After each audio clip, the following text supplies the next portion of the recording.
This part of the house, it is making me the most curious. How much are you expecting rents from this particular unit? In the range of between 24 to 2600. For this particular unit, we are expecting rent in the range of 18 to 1900. The one that we saw, one bedroom plus den, we are looking in the range of 16 to 1800. There used to be a garage over here. We have closed off the garage space and converted that into its own unit. How much of an impact this fourth unit would have on your appraisal? It's not just the in-law suite, it's a legal unit. So you will be qualified against like 4-unit property compared to any other 3-unit property. Definitely.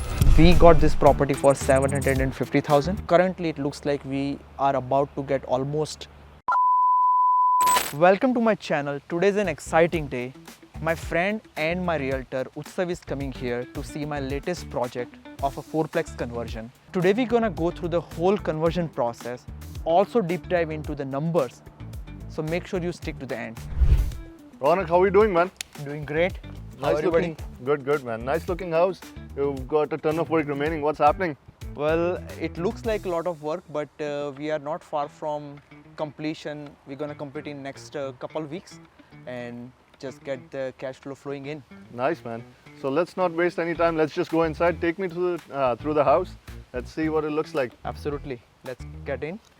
So we're gonna start from our biggest unit. Let's see our first unit, which is a 3-bed, 1-bath, Nice. completely renovated. Is that the main floor unit? Yes. All of main floor? Come on in. Nice, man. Welcome. So this is our biggest unit. Here we have the living room. Nice. As you can see, all of the windows we have replaced with the brand new Louis argan windows. It looks like you've not done any changes to the living room. You've just upgraded what was already there. Like did new flooring, did new paint, and I believe you're putting in a bunch of pot lights in here, right? Exactly so. So in this unit, and actually matter of fact, every unit got everything new, including the baseboard, flooring, windows, streams, That's amazing. doors, and anything internally that you can see here. You've done a bunch of upgrades, but not necessarily layout changes on this unit. Have you? Exactly. There is no layout change because we got pretty much everything and we kept everything as it is from the layout point of view. I don't think there was a panel here before. That is correct. This unit got 200 ampere service and a 100 ampere panel. That's amazing. But then we upgraded to 200 ampere service for all the units. Wow. And 200 ampere panel for all the units. You also had a door going downstairs from here. Oh yes, that is correct. You took that one out? Yes, we removed that door and close off that entry because we didn't need that door anymore to get into the basement. We have a separate entrance for that unit, and that's why we decided to close it off. Nice, nice. And walk me through this kitchen a little bit. What were you thinking and what sort of idea was behind putting this kitchen over here in this particular unit, and practicality of having like features for your renters, right? Yeah. So when we did the kitchen design, one thing that we want to have is the laundry integrated inside the kitchen. That way we save some space because obviously you need to have a separate laundry for your unit and you have to accommodate that somewhere inside your unit. And we decided kitchen is the best place because it's just how synergy between all the appliances Absolutely. looks like. We have the fridge right here, the stove, dishwasher, and then the laundry. So it just looks very cohesive and fits very well with together. And so all 4 units would have some similar layout, similar structure? with Exactly. Laundries in each one of these units? A unit, yeah. And all units have their own separate laundries? Correct. That's amazing. So Ronak, show me what else, like the bedrooms, the bathroom, and then through this process I also want to ask you a few questions about your permitting time, what sort of challenges you had with the city, right? Because I know that happens to be one of the biggest challenges that every investor faces. Plus I want to talk about some of the renovation numbers if you have a breakdown on each of these units. Absolutely. Please take me in. So as you can see, we have 3 bedrooms, very spacious, airy and bright. Very nice. So how was the city to deal with, Ronak? Was there a lot of challenges with the city when you were renovating this house for permitting? For the permitting, Utsav, it depends on the city and your designs as well. For our permit, it took almost 6 months to get it approved from the city, and that includes the delays that back and forth that you need to do between your designer and the city, and there are a lot of variables include here. Absolutely. For us, because we are doing heavy renovation and our services are upgraded, even the water service is upgraded, so that portion took us little longer time to get us the permit.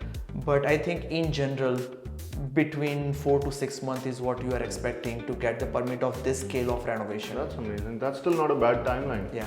I would say, like, considering the scale of this project, converting it into a 4-unit property from a single family, the scale, like the timeline is still pretty decent.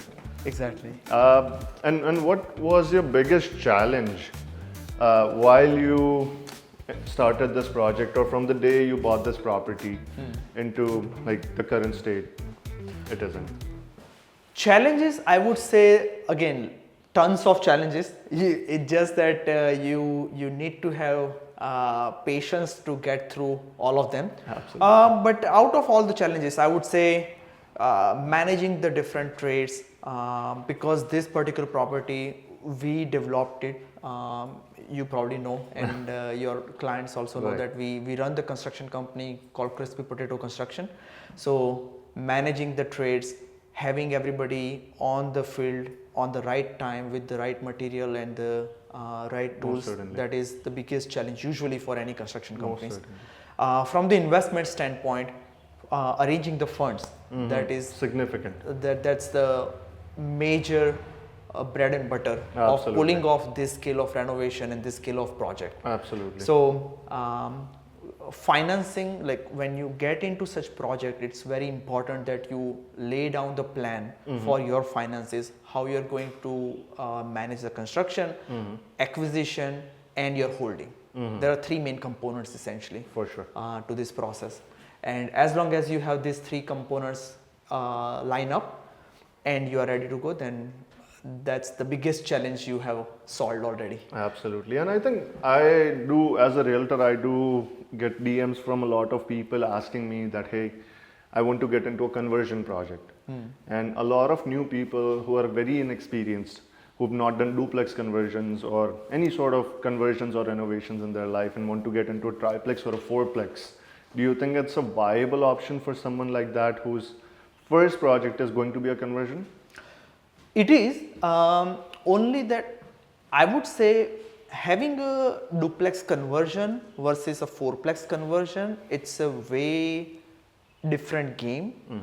The reason being, city is going to assess you on a multiplex level building code that you need to follow.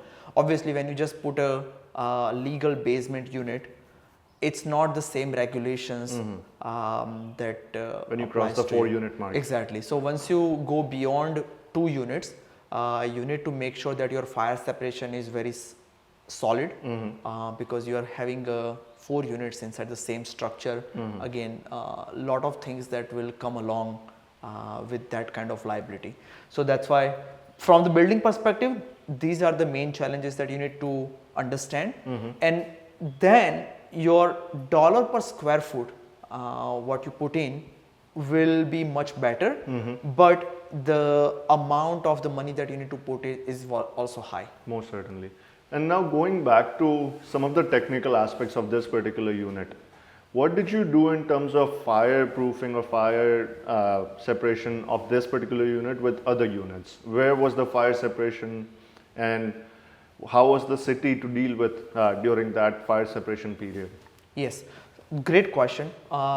Few things that we came to know during this whole process is that the requirement that you need to have for your entry and exit points from the Ontario Building Code, this is something critical that you can probably look for in any property before even your acquisition.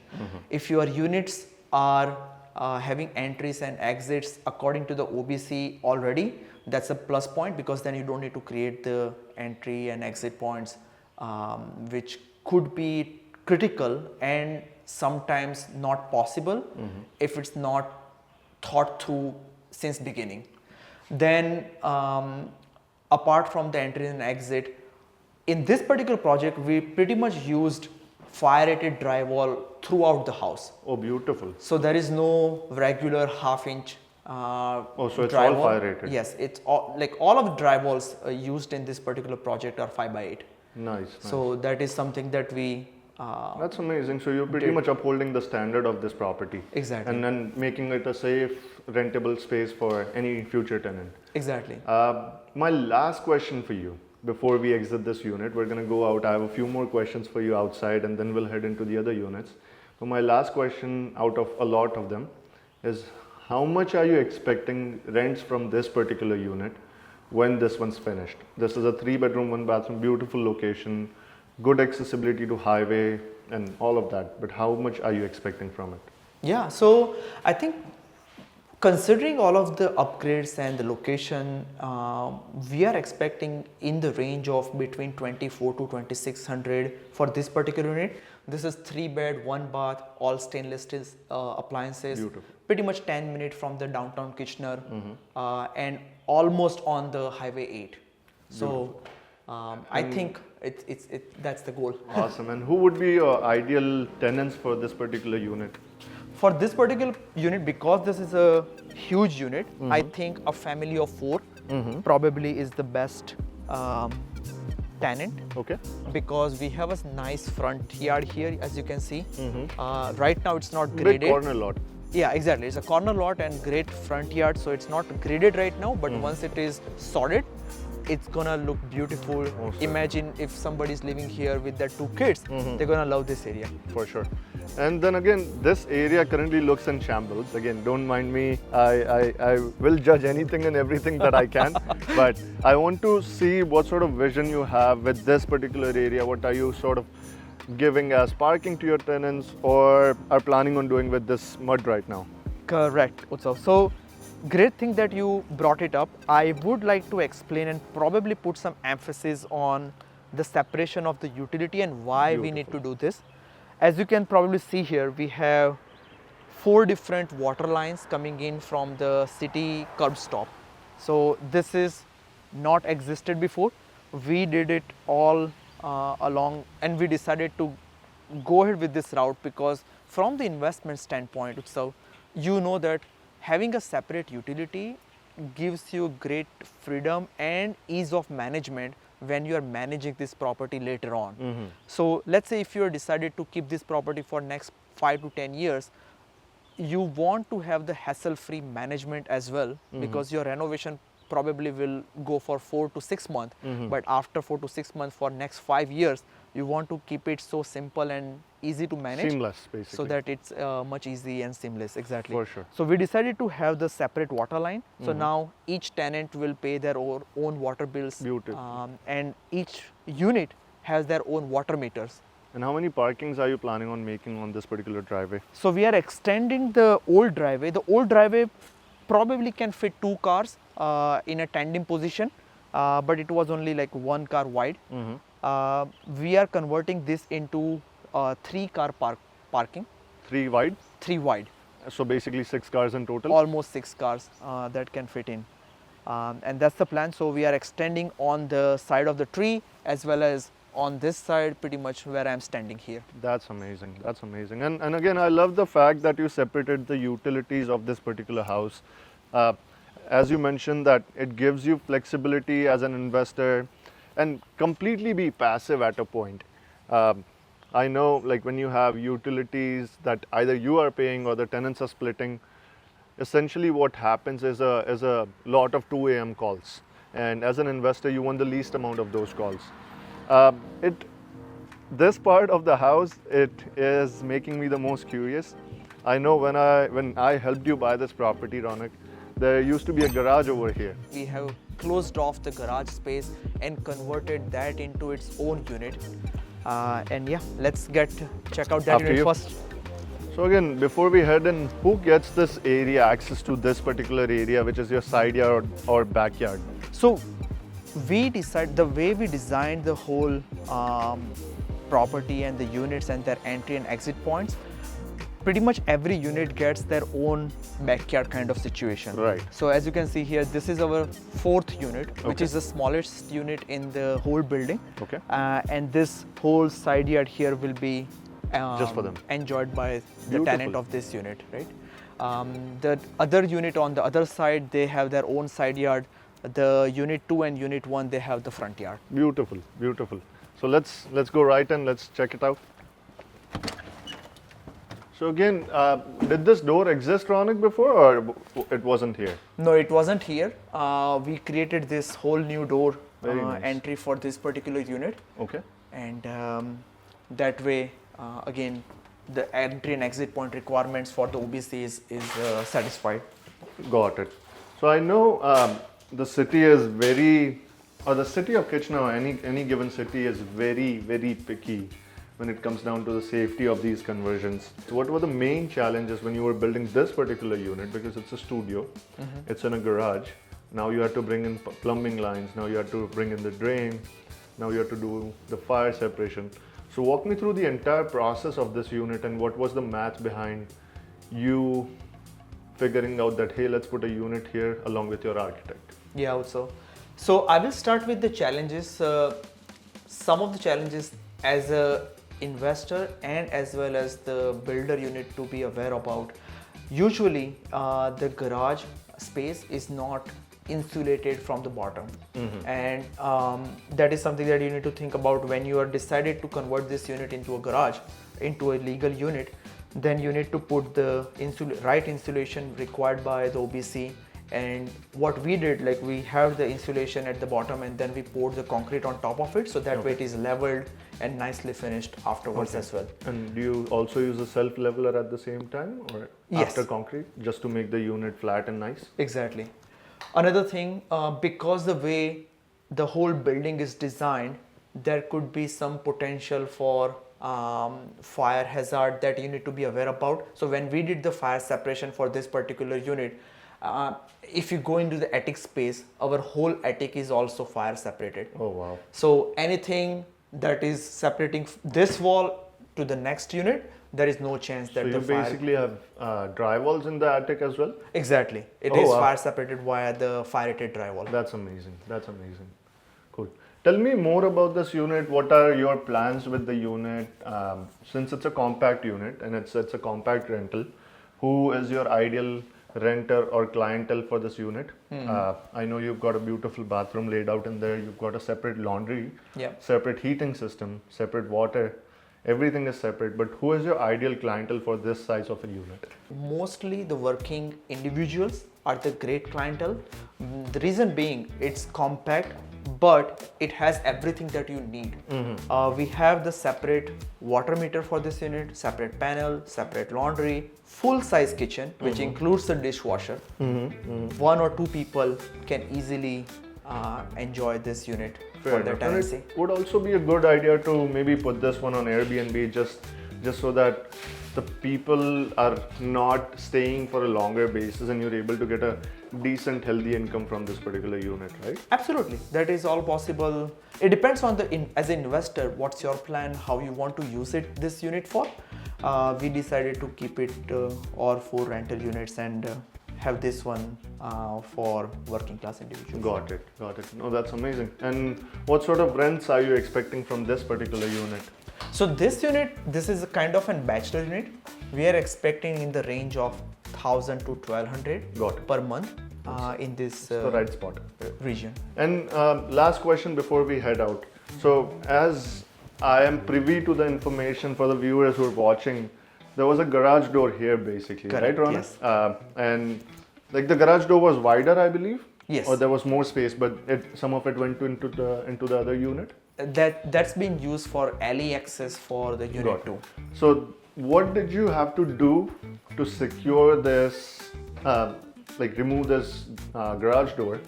What sort of walls did you have to put, or did you just slap a vinyl and just were able to make a unit over here? Well, the vinyl is just the aesthetic outside facade that you're looking.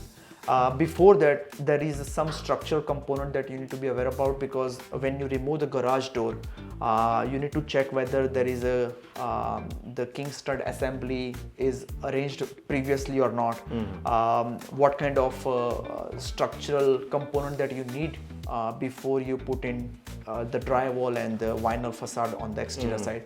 What we did here, we had the all we already had all of the structural components good to go. So then we pretty much framed it in 2x6 frame, insulated that, and then put the drywall interiorly, and then exteriorly we have the vinyl. That's amazing. So basically, no one could ram into the garage space and just walk. Like they won't be able to drive straight into the house if they're speeding. Oh no, not at all. Just want to make sure that the people living in the units are safe. Exactly. And on top of that, since you mentioned that, what we did additionally, just to be on the safe side, we have pretty much almost 2 feet height of concrete wall, which is almost like thick, 10-inch thick. So that way, what we did, like we also put a layer of a watertight solution. So that way, in case if anything happens of a flood kind of situation, we never have an issue of flooding inside the unit. Got it. And what sort of breakdown was, have you done a breakdown on this particular unit? What would be your end expense? So all in all, when we initially we were having a conversation rather to go with the 3 bigger units or having a 4 unit. When you do the actual calculation of your cash flow and your actual investment and your return on investment, having 4th unit always come out much better, because the dollar per square feet is required to pull off. You almost get double of that. Absolutely. When you convert it into a legal unit. Same space, and you now have an extra unit, basically. Exactly. And how also, like again, I think this question is just mainly for the viewers who are watching this video. How much of an impact this 4th unit would have on your appraisal? Is it significant, or is the bank appraise you on the basis of your income, or is it direct comparison with properties that are similar in this neighborhood? Technically, when you are below 5 unit, or when you don't want to go for a commercial lending, most of the time it is always a comparable approach that bank's gonna take. So imagine, in total, you are thinking how much rent you're gonna pull in, how many bedrooms you have inside the whole property, and then having a separate unit, obviously your rental yield will increase. And because your rental yield is increasing, you will be able to sustain the better mortgage, like higher mortgage. For sure. And you have the qualified unit. It's not just the in-law suite, it's a legal unit. So you will be qualified against like 4 unit property compared to any other 3 unit property. Definitely. And again, you would still get the adjustments for the upgrades that you're doing in the house. And again, having 4 200 amp panels, it's significant. Like I've never seen any rental building having so many amperes in a fourplex. So collectively, you've got 800 amp service, like 200 in each. Correct. And you've got separate heating for each. Yeah. You've got, what sort of heating was in the main unit, the 3-bedroom unit? So our main unit still uses the old furnace. Okay. So we decided to kept our furnace as it is, and that is the only unit powered by the furnace. So furnace used by that unit. Now this particular unit, if you noticed here in this corner, we have an assembly for the heat pump. Okay. And that assembly basically being used for installing the heat pump. So that's the single head heat pump.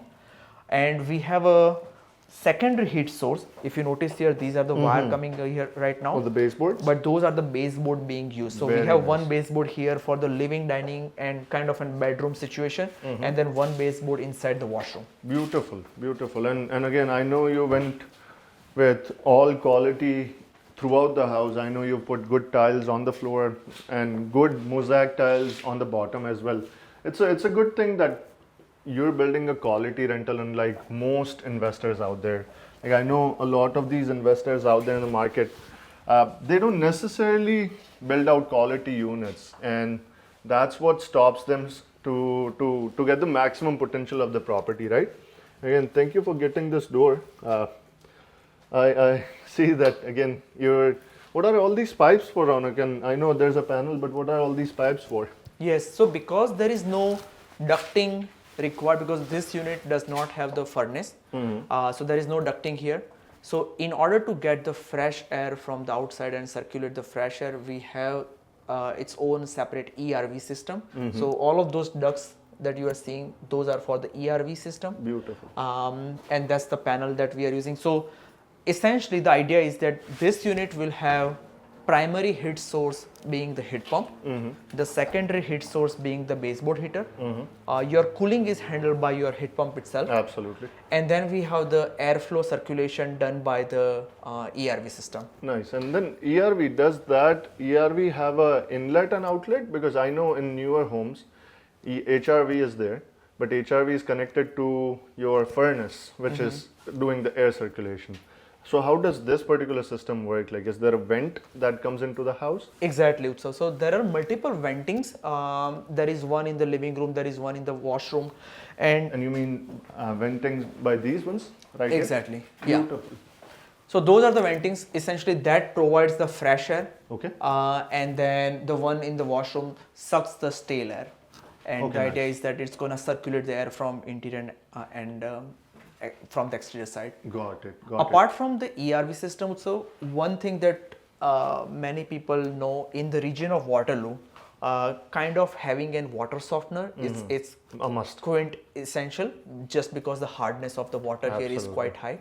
And we decided to have 4 separate water softener for each unit as well. That's amazing. So That's this unit will have their own water softener. And same thing goes for the next important component, which is the water heater. Because we want to reduce the usage of the natural gas, we decided to go all electric. all 4 of them. Exactly. So for this particular one, electric tankless heater will be installed And that goes in this corner. in that mechanical room. And Yes. would these be rentals or would you be buying them out right out? No, we decided to go ahead and buying them out because the bought out price works much better rather than having it Most rental. certainly. Most certainly. Oh, that's awesome. Cool. Let's head into our next unit. Exactly. Let's go. So let's take one pit stop. I want to show you something really interesting here. So as you can see, and you probably know this as well, when we bought this property, it has a 200 ampere service and a 100 ampere panel inside for the whole house. When we decided to go ahead with the 4 unit conversion plan, we decided to separate out pretty much water, electricity and gas for each unit. Nice. And that way, as we discussed, like management will be much easy. So here we have the 4 electric panel. It looks like a multi-family. And who does these, Ronan? So we have a licensed electrician trade as part of our construction company, and they did an amazing job. So shout out to them. But That's amazing. That's amazing. And then what are these ones? The locked ones. There's 2 of these. One over here and one over there. What are those? it's just the assembly of it. So this assembly here, it called the 2-gang meter assembly. Okay. So essentially, you have 2 meters which are ganged inside one unit. Got it. Fair enough. No, that's amazing, man. So which unit are we going into next? Let's go to the basement unit 2, Sure. and You lead we the can way, I'll discuss follow you. some things there. For sure. It is looking amazing so far, Ronak. And Ronak, before, like while we're heading into the second unit, how do you expect like the overall project cost to be? What sort of expectation did you have, and did you went way above that, way below that? What did happen? Yeah, so the number for the construction is something very interesting as well as critical point for most of the investors. And usually this kind of renovation, you are looking at least in the range of 100 to 130 per square feet basis, Okay. depending upon what you are changing. For us as a crispy potato construction, we always go above and beyond, so we decided to pretty much change everything. Nice. If you notice in this particular building, we have all new soffits and fascias and eavesdrop and gutters. and utility separation, and that level of massive renovation, usually you are looking in the range of probably $200 to $250,000, Got including everything. Again, here, because we have our own company, you are not including much of a spread for the contractor. Most but certainly. if you are finding a GC who gonna do it for you, then obviously you are looking a little bit Absolutely. on the You higher can side. expect the 10% increase in price. Exactly. Yes. So tell me about this unit. What are you doing? And again, I love how you went quartz throughout the entire property. It's a good sign that you're taking care of the people that live in the house, right? Yeah, exactly. I mean, having a quartz for us, like when we decided to have a beautiful kitchen here, we thought of having quartz is kind of a necessity in today's market, because you want a higher end of clientele as your tenant. We all know the rules of the LTPs and tenancy regulations we have in Ontario. The better clients you have as your tenants will always go much better for you on the long run, because you will have less hassles, and you will only find better clients if your product is top notch. Absolutely. And that's simple reasoning we went through.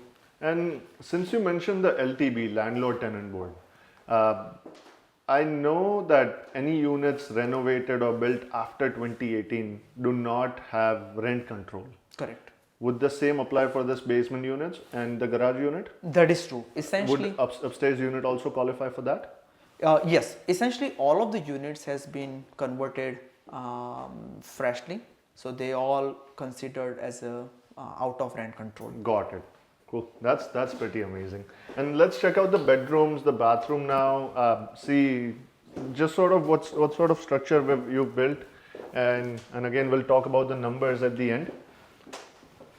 So tell me, what is this space? So this unit has one full bedroom and a one den, Okay. along with one washroom.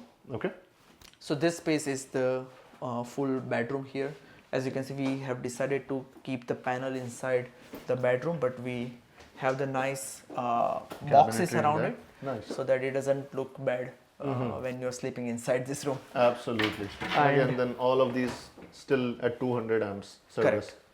That's amazing. And what was your intention behind putting 200 amps in So- each unit? 200 ampere, pretty much kind of requirement when you decide to go ahead with all electric. Reason being, when you have a, let's say, electric tankless heater, it's gonna be on a very higher amperage. The heater alone will take lot of ampere from your panel that you cannot sustain with 100 ampere. Okay. Okay. And that will also future proof you in case in future if you want to add any other electrical component, you don't need to worry Even about an extension on the upgrading. top. Exactly, right? So you don't need to worry about upgrading your panel later on, For sure. and that just gives you better. Cool. So looks like there's a laundry outlet in here as well. So you're doing laundry in here, and then the upstairs, is this the upstairs furnace? Yes, that is the furnace being used for the upstairs unit, Okay. and this is kind of a mechanical area.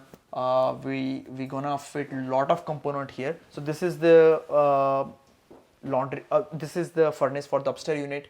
We have the ERV system for this particular unit installed here, and then we have the laundry for this unit being installed here as well. Okay, nice. Okay, so this is more like a mechanical room. Exactly. Got it. And then you've got the bathroom on this end.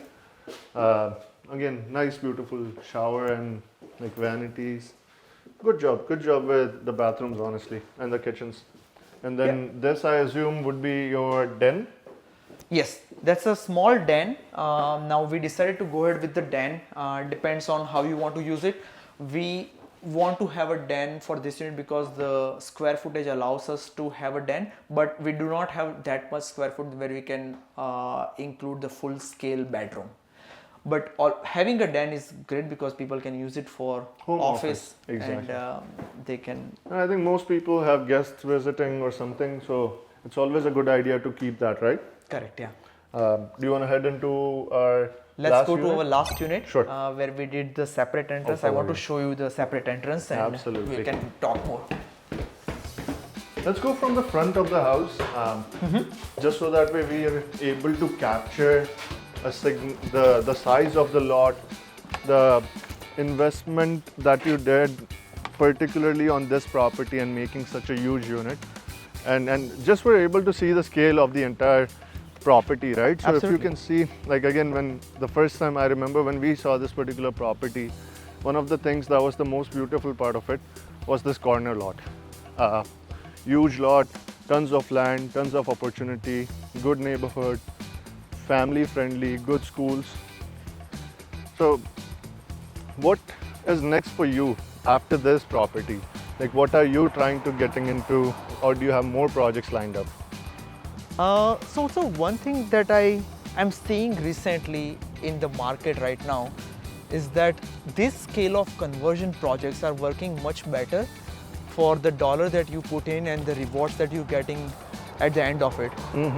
Most of the investors that I know of, and even for myself, I think in the current market situation, going for the conversion project make absolute sense because it allows you to get the right rental yield as well as your investment works out much better. You cash flow positive, so you don't need to worry about the mortgage and the stress that it brings with.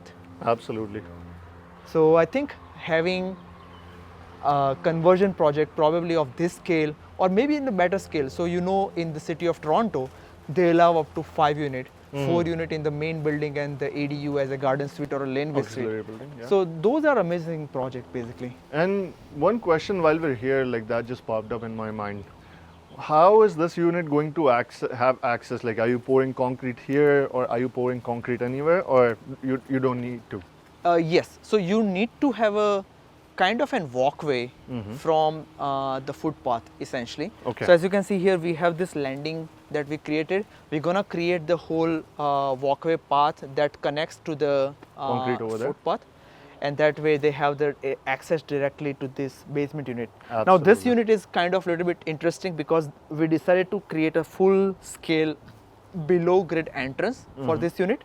So as you can see, we have almost like 11-12 steps, and it's a full scale below grade entrance that we That's need to create for entry and exit requirement of this unit. For sure. Let's check it out. Yeah, it's a big side separate entrance. Yeah. All right. So last unit. Tell me about it. Go crazy. Tell me everything, including rents, including like what was the imagination or the vision behind building this particular unit. So this unit, it's a legal 2-bed unit.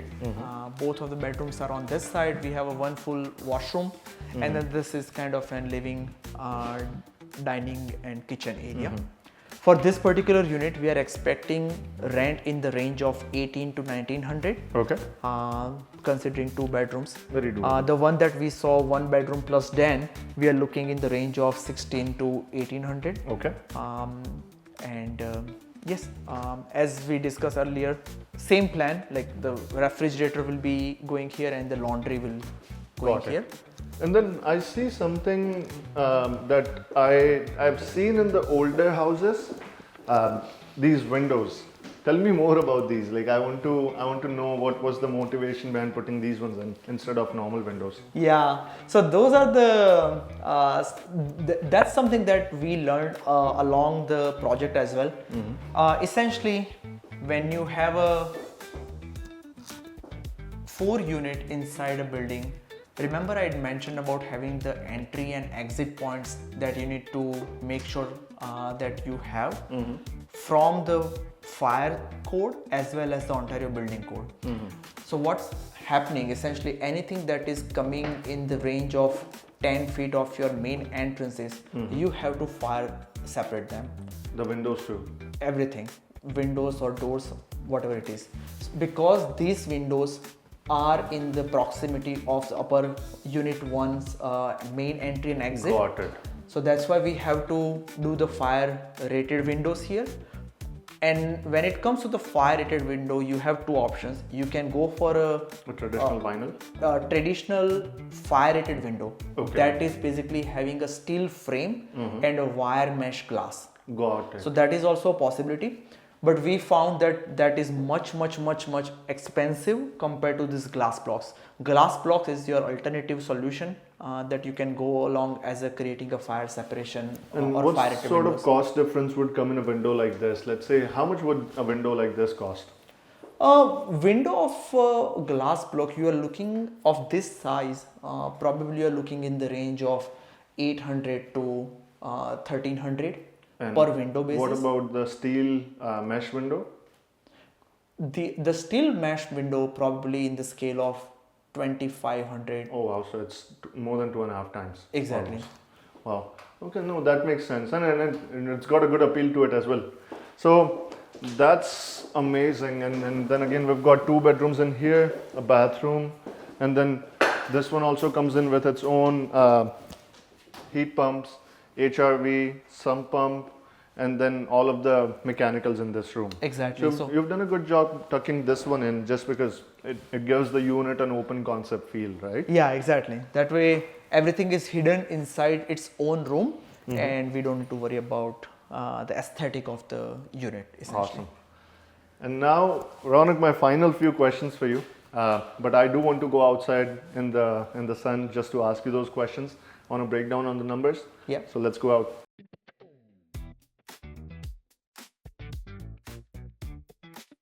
You've done a marvelous job with this property. Thank you. With the amount of upgrades, the amount of attention to detail that you have given to this property. And I know from the day when we started looking for a property for you where we can convert it to a fourplex from a single family, it was a challenge on its own because not all properties are meant for that. Correct. But this particular property looks like it was meant for that. And I know you have another project in your pipeline that you're working towards doing something very similar. Yeah. So now I do want to break down on the numbers because I'm very curious. I'm an engineer, I'm a business person, so I do want to know the numbers on what sort of expenses were there, what is your sort of profit after finishing the entire thing. Break down for me from start, from buying the property to holding the property to renovating the property, and what's expectations for after the renovations are completed and you go back to the bank and refinance this property, and what would be the cash flow then? Absolutely. So, great question. For any investor, I think to have such a project, the main thing any investor would look for is the numbers. Let me break down the whole number things into 3 main components. The first is your acquisition. And kudos to you, we were able to find this amazing deal. Thank you. And thank you for doing that. We got this property for 750,000, and from then we put like a 20% down payment for the bank, whatever it requires. With closing cost, you are looking in the range of probably 170 to 180 for your acquisition cost. Then comes your holding, because when you acquire the property, then obviously you're gonna go for the city to get the right permits. Absolutely. Your designs, you're gonna work out with your designer to achieve the right potential for your property, and that will take some time. So you need to hold your property between all this permitting and the designing phase of conversion. And there are 2 options for this holding. Either you can have a short-term rental kind of situation so that you get some cash flow during that period of time, or you can wait and you decide that we don't want to have it on the rental and just keep it empty for that period of time. Definitely. We decided to keep it empty because we want to we do not want to get into the hassle of the LTPs and not having the tenant evict the property for the renovations afterwards. So holding cost for this particular property are roughly in the range of $55,000 to $60,000 Okay. for a year, because for 6 months we waited for the permit. For next 5 months we are renovating the whole project. So you are looking in that range of 1 year, 1 month probably around that timeline. And then the third part, which is the construction. Construction, it varies quite heavily, because that is the piece which depends on a lot of factors. Who you are hiring as your contractor or your GC, what kind of renovation you are expected to do, because for construction it's pretty much like a wide sea open for you. It is. You can pretty much change everything, Mhm. or you decide to do the minimalistic renovation just that get it up and required running. to required to do, and just get along with that. Right. So it depends on your budget as well as your choices of what kind of renovation you want to do. For this particular project, we spent almost in the range of $210 to $240,000 Okay. for all renovation.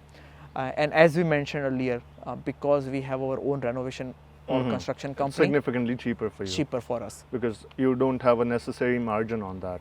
Exactly. So now that I collect, you had $750,000 for the purchase price, then you had $50,000 for your holding cost. We're looking at around 160, 170,000 for acquisition and down payment.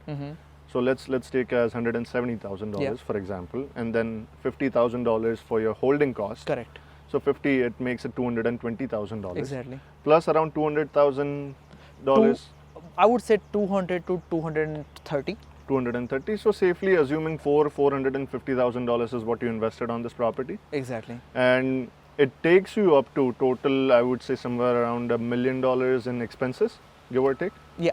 $1 million in expenses. Expensive. Yeah. What are you expecting that this property would appraise at?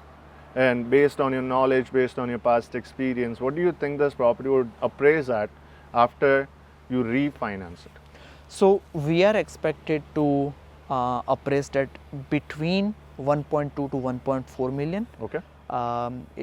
Because in this region and in this area, normally the triplexes goes in around like 1 to 1.1 million.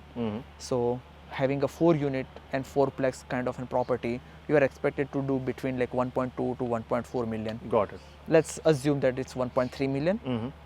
So that's pretty much your cash out valuation. Got it. And since beginning, we decided to have a full BRRRR kind of a project. So if you do the doable. math, probably at 1.3 million valuation, You're your at the math BRRRR will level. work out much better. Absolutely. And have you done an initial assessment on the appraisal yet? Like, have you done a between the renovation appraisal already?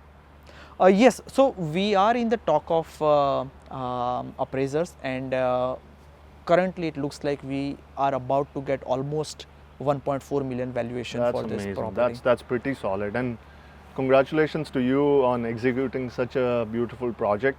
And again, Thank you. at the end, it's all about recycling your money. According to me, I think that if you're able to use the same money over and over, you don't necessarily need to go out and find new money.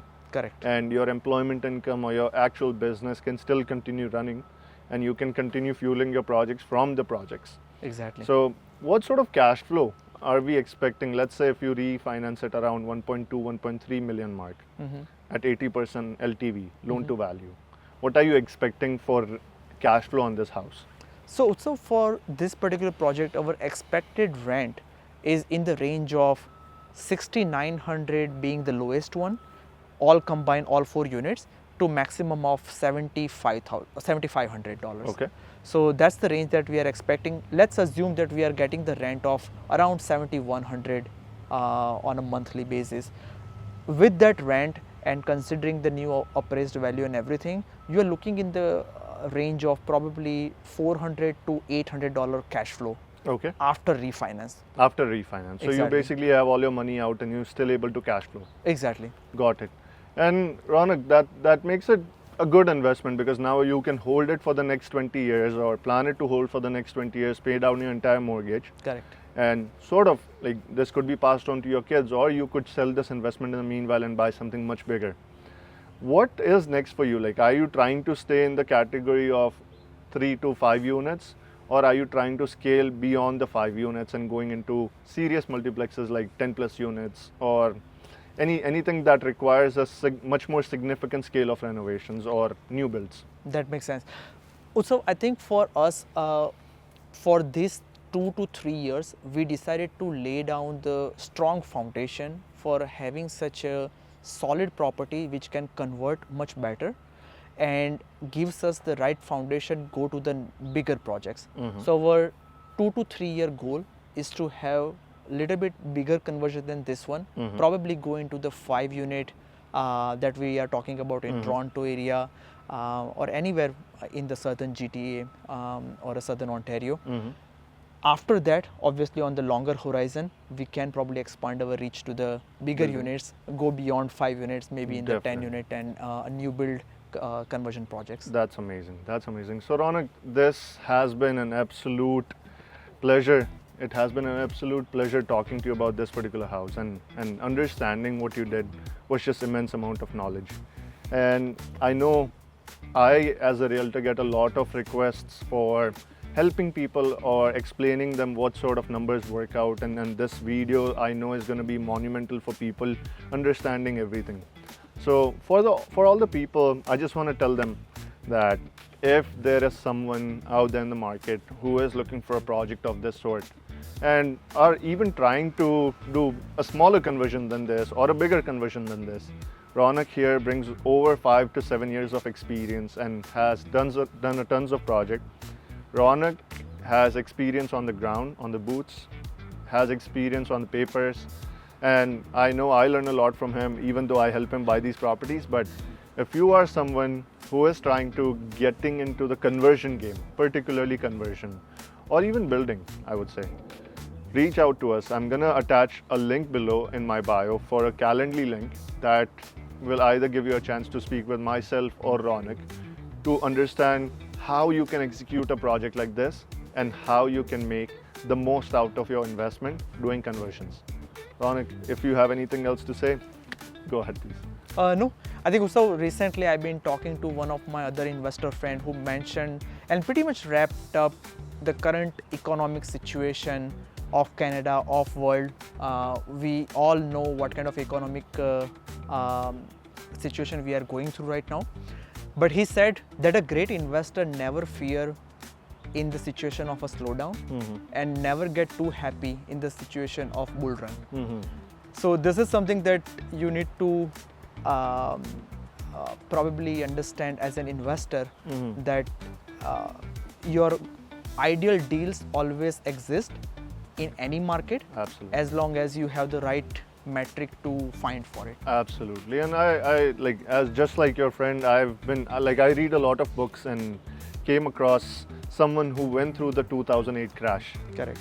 And that other person also happens to be an investor. So what they mentioned in their book was a lot of these people, realtors, investors, they said that 2008, 2007 was the worst year of their life, while this investor had the best year of his life, because he was like, when the market was unstable, I was like, this is my time for opportunities and let's go find an opportunity. So for anyone out there, there's money to be made in every market, like in a high market and a low market. And for an investment like this, the value of something like this continues to go up regardless of the market situation. Even if the rents are falling, Ronak is still cash flow positive. I know Ronak, you own a bunch of investment properties from Windsor to Toronto, and most of your investments are cash flow positive. That is correct, yeah. So it's super easy, and if you have any doubts, if you have any questions, then reach out in the comments below and I'll personally respond to you all. We have tons of new projects coming in. If you want to know more, please like, share and subscribe to our channel. Thank you.